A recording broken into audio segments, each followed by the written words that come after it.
Hello, welcome to your online intramural flag football captains meeting.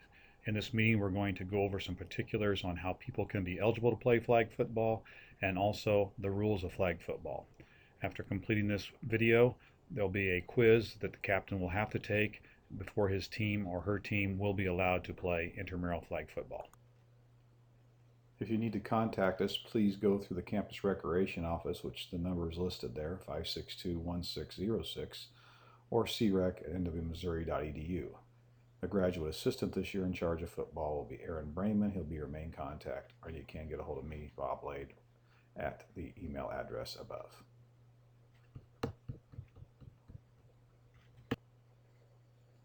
All members must have an account with the IM leagues, not just the captains, but all players must have this account. Make sure all your players have this listed. You have to have a minimum number of players to be accepted as a team, which in football is 5. And make sure that you take the captain's quiz, because if you do not take the captain's quiz, you will not be scheduled for the first round of play. All players can only play on one team. This means you can play on one men's team or one fraternity team, but not in both leagues. Men play in men and women in the women. All players undergraduate players must be enrolled in at least 9 hours of classes. And special note, all players please bring their Bearcat ID to show before the game. Players will not be allowed to play unless they produce their Bearcat card for that. Also, if they're on a football team, in the past 365 days, a college football team, in the last 365 days, they would not be eligible to participate. Also, anybody that's redshirted or scholastic ineligible practicing the team is also ineligible to play. Please make sure you check with Aaron on this if you need more information.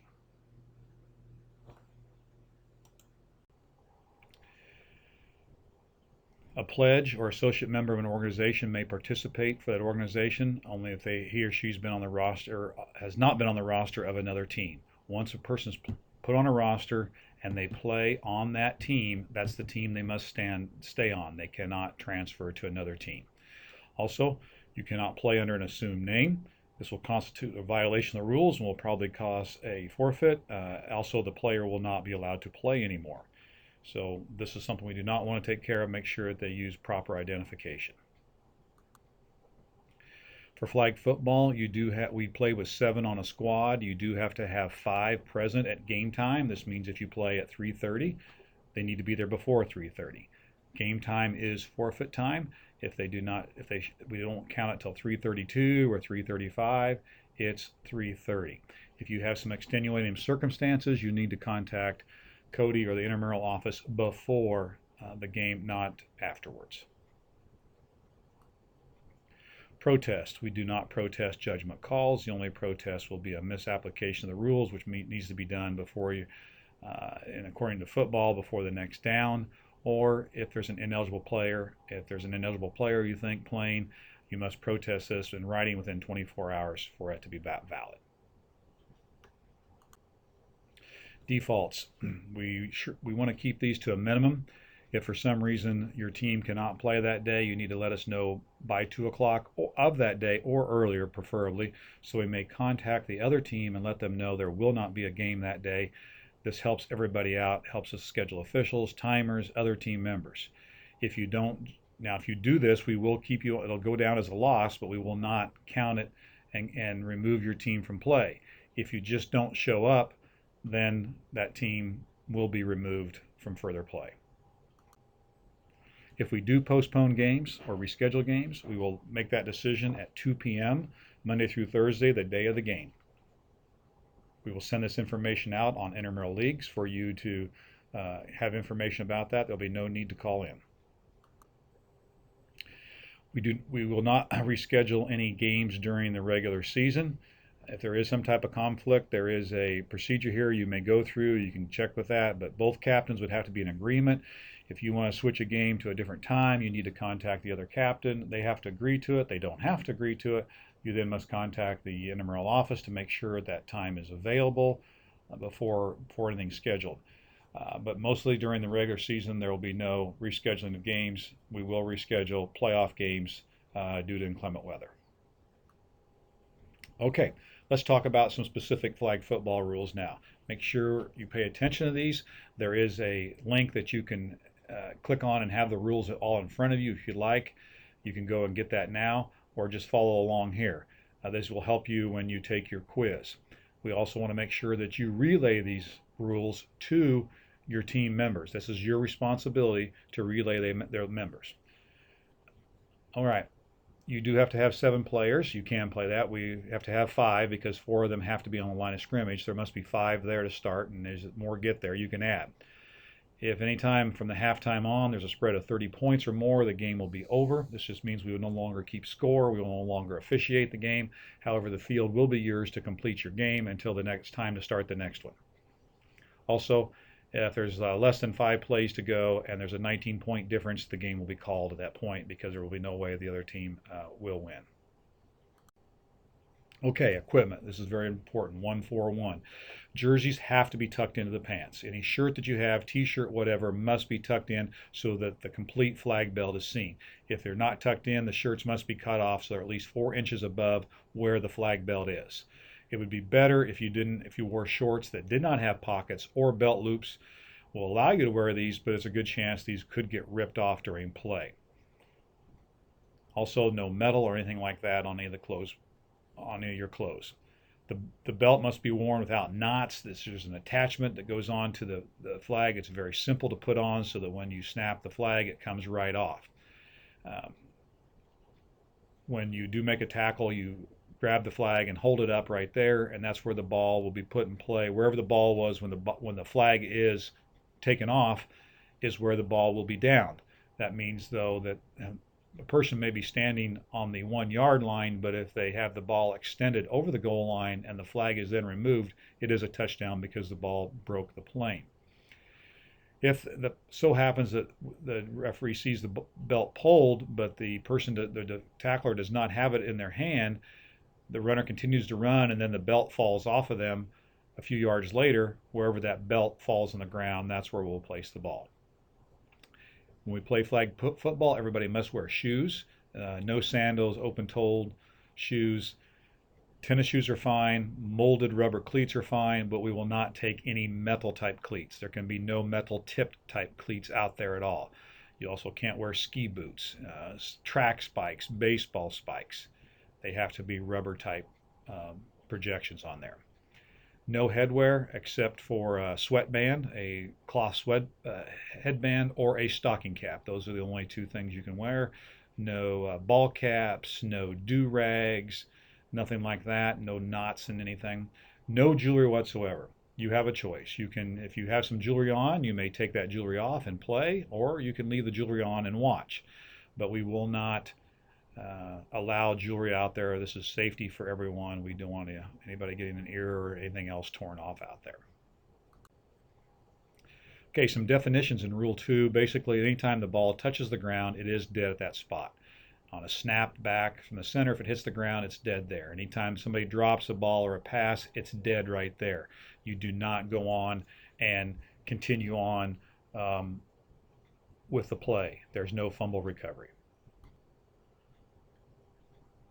Okay, some game timing rules. The game we do not use timing devices, but we do play in halves of 22 plays each. Intermission will be 5 minutes. If the game is tied at the end of the game in regular season play, will remain a tie. You do get 2 1-minute timeouts per half. They do not carry over. Once the referee gives the ready for play, this is 3-5-1. Put the ball, we should snap that ball in 30 seconds or less, please. We'll give you a little leeway the first week, but after that we need to hustle up. And substitutes must come on the field directly into the team area. They have to be at least within 15 yards of the ball when the ready for play is given. There's no sleeper play where somebody sneaks in off the sideline and stands inside there, and then when the ball snapped, they run down there. It's a real sneaky play. That will not be allowed. Rules 4, 5, and 6. Again, the ball is dead and the runner is down when any part of their body other than their hands or their feet touch the ground. 5-1-2. The team in possession of the ball shall have 4 consecutive downs to advance to the next zone by scrimmage. That means we have 20-yard zones out there. There's a 20-yard line, a 40, a 20, and a goal. You have 4 downs to get to each one of those zones. If you don't reach that, then the ball turns over. You can either punt the ball or go for it on 4th down if you wish. And if you do not make that line to gain, then it will go to the other team. If there happens to be a penalty where the down's replayed, then you will get that down over. When you do decide to punt the ball, you should tell the referee we're going to punt the ball. There is no rushing. Somebody on the team punts the ball, make sure they're behind where the ball is supposed to be snapped. The other team, where they catch the ball, where the ball hits the ground, is where the ball will be put into play. You cannot throw it down there. It must be punted, kicked like a regular punt. All plays must begin with a legal snap, and the ball must travel at least 2 yards in the air, so there's no hand-to-hand snap. 7-3-1. Anytime after the ball is marked ready to play, each A player must momentarily be at least 5 yards inbounds before the snap. This means you cannot have a sleeper play where you try to sneak somebody in on the sideline right before the snap, 1 or 2 yards inside, and go down the field. That is not a legal play. You can have one person in motion at the snap, but it has to be backwards or parallel, not toward the opponent. And all players are eligible to touch or catch a pass. And you can only have one forward pass during a down. So if you throw the double pass, the first one has to be backwards. You can throw as many backwards passes as you want, but only one can be forward, even if it's behind the line of scrimmage. And this year, a big change is that on defensive pass interference, there's no automatic first down. And on offensive pass interference, there's no more loss of down. Scoring, of course, the touchdowns were 6 points. You have your choice on extra points to go from the 3-yard line, which is 1 point, the 10-yard line, which will be worth 2 points, and the 3-yard line, which will be worth 3 points. When a player scores, they must raise their arms and be deflagged by the nearest official. If the flag is unable to come off and found that it is secured illegally, the score will be taken away, and there will be a penalty assessed, and that player is disqualified from the game. Penalties. Number 9. Anytime the officials are out there, they're trying to help you, please comply with their request. Don't intentionally kick the ball, throw it away, swing at anybody. All of those are 10-yard unsportsmanlike conduct penalties. We do not want to get into that. We're out there for a good time. No unsportsmanlike conduct toward each other. Profanity. We do not want profanity out there. There's no reason for that. I don't care if you're just talking to yourself, talking to the other team. It will be prohibited. And just if it's loud enough for people to hear on the sideline, it's too loud. We're going to keep that to a minimum. If a player does become ejected for the game for unsportsmanlike conduct, you will play one player short for the remainder of that half. And if it happens to be in the last 4 plays of the first half, you'll play the whole second half with 6 players.